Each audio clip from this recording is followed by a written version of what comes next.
Good evening.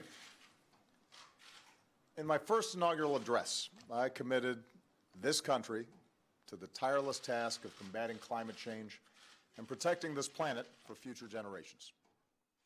2 weeks ago in Paris, I said before the world that we needed a strong global agreement to accomplish this goal.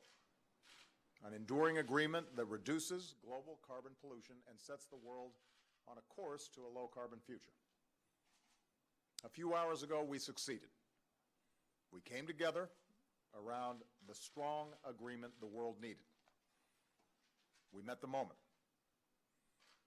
I want to commend President Hollande and Secretary General Ban for their leadership and for hosting such a successful summit, and French Foreign Minister Laurent Fabius for presiding with patience and resolve.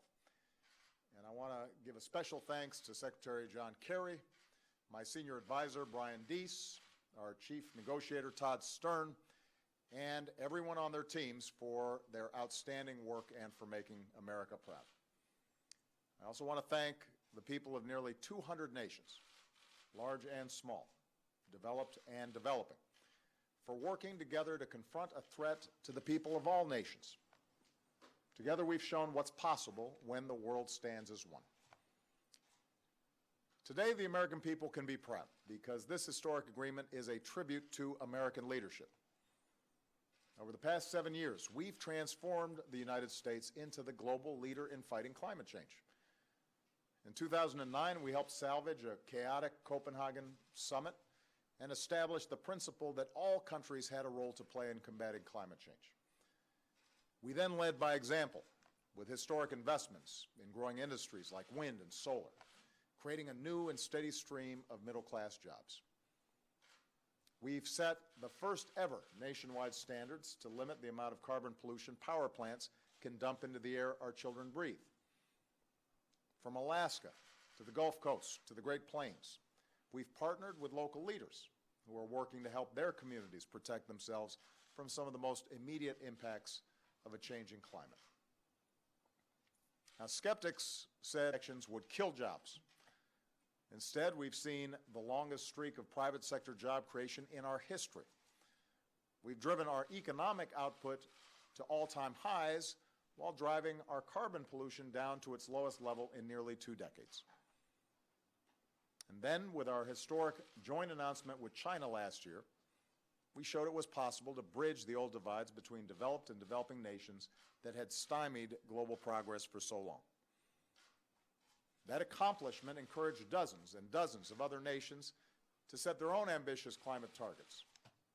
And that was the foundation for success in Paris. Because no nation, not even one as powerful as ours, can solve this challenge alone. And no country, no matter how small, can sit on the sidelines. All of us had to solve it together. Now, no agreement is perfect, including this one. Negotiations that involve nearly 200 nations are always challenging.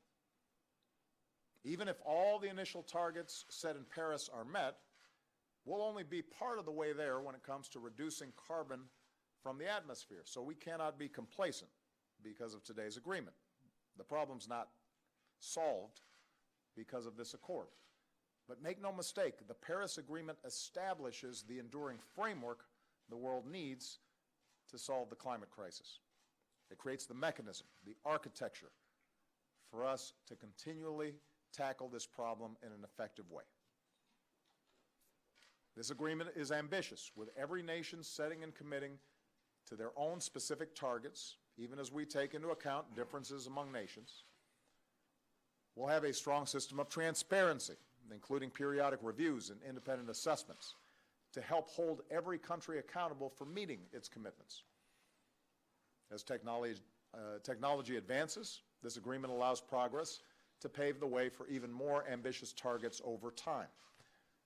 And we have secured a broader commitment to support the most vulnerable countries as they pursue cleaner economic growth. In short, this agreement will mean less of the carbon pollution that threatens our planet and more of the jobs and economic growth driven by low-carbon investment. Full implementation of this agreement will help delay or avoid some of the worst consequences of climate change and will pave the way for even more progress in successive stages over the coming years. Moreover, this agreement sends a powerful signal that the world is firmly committed to a low-carbon future, and that has the potential to unleash investment and innovation in clean energy at a scale we have never seen before. The targets we've set are bold, and by empowering businesses, scientists, engineers, workers, and the private sector, investors, to work together, this agreement represents the best chance we've had to save the one planet that we've got. So I believe this moment can be a turning point for the world. We've shown that the world has both the will and the ability to take on this challenge. It won't be easy. Progress won't always come quick. We cannot be complacent.